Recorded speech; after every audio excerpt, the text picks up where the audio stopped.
I think there's a lot of questions revolving around Xbox Game Pass. I've answered some of them or given my opinion at least on some of them, but I think that obviously there's many more, and we don't understand the full weight of everything that's going into that and what'll happen long term just yet. I mean, we'll probably know a little bit more years to come, but I think up until that point, it's best just to kind of wait and see. With that being said, there was a pretty big announcement today that I thought was very interesting and kind of goes sort of into what I was saying about some of the games and stuff like that. Now, if you listen to the Xbox documentary, the Power On documentary, which was incredible, by the way. If you guys haven't seen it, it's free.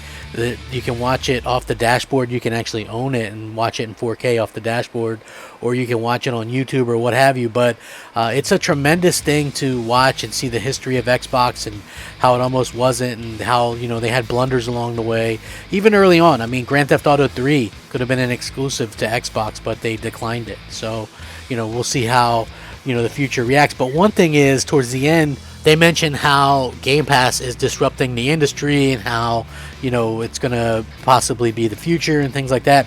And that remains to be seen, but it is definitely something that is going to be prevalent there. And we'll have to see, you know, obviously Sony is doing something to rework their PlayStation services as well for next year. And I think we're all going to be very interested to see how that works out.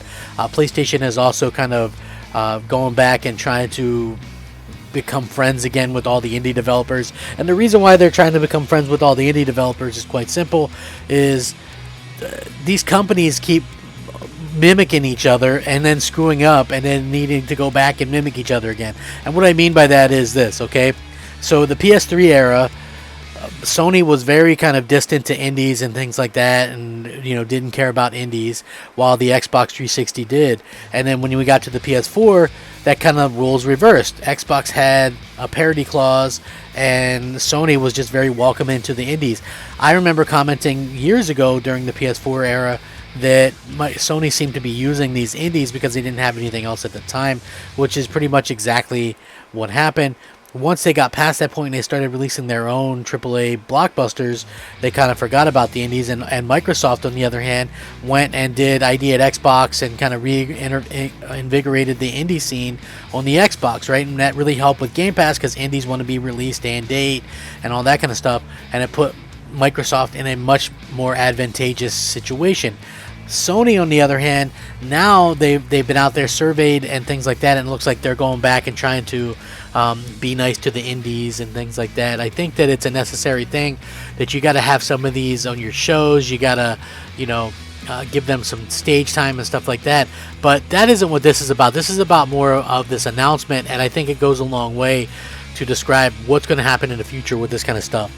Hey everybody, what's up? I'm Crapgamer, and this of course is Crapgamer Reviews, and this is your home for gaming news, opinions, reviews, and much more. You'll probably notice a few changes around here, but that shouldn't stop you from giving us a like and possibly consider subscribing if you haven't already done so.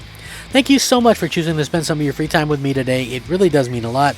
Thank you guys. I'm very humbled by what you guys do. Now, when it comes to games and the success that they have in Game Pass, now we have a little bit of a better idea how Game Pass can help or maybe not help your game, depending on if it's good or not. Now, since the launch of Xbox Game Pass, a persistent question has remained: does it help or hurt game sales? Now, Game Pass is a success for Microsoft, as the money they make from all those subscriptions almost certainly makes up for any loss of first-party game sales. But what about the individual publishers that put their games on the service? Are they hurting their bottom line? Well, according to NPD Group's Matt Piscatella, the answer is, for the most part, no. Putting a title on Game Pass can amplify consumer excitement and sales, but only if the game is received well. If your game is not so hot, or perhaps just has a weak launch, Game Pass can cut the opposite way, applying a negative sentiment and damaging sales. This is what he said, and I'm going to link this in the article so you can check it out. If you guys are new to the channel, I always link the news articles, the sources, in the description below. Matt Piscatella had this to say: data still suggests that subscription services like Game Pass are helping grow the overall market.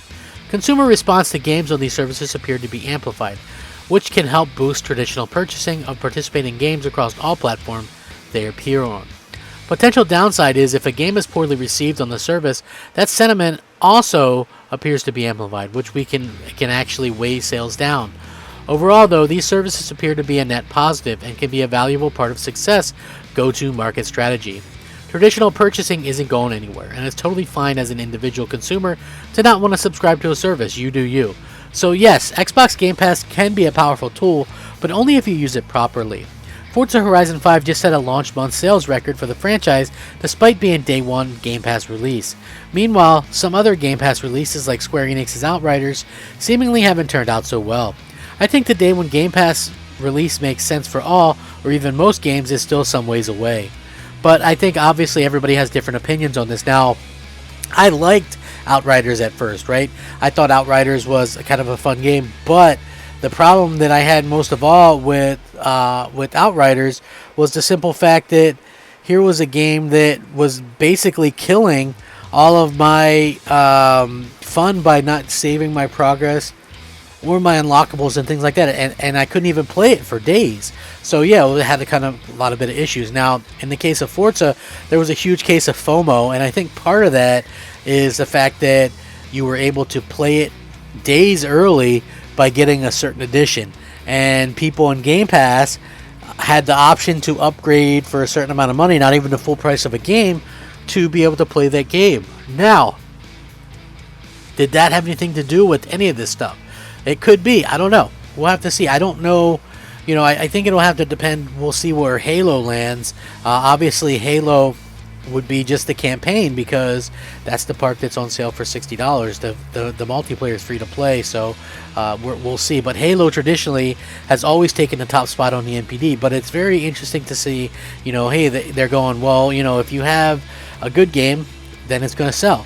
Which, you know, Forza Horizon. If you have a mediocre game, maybe not.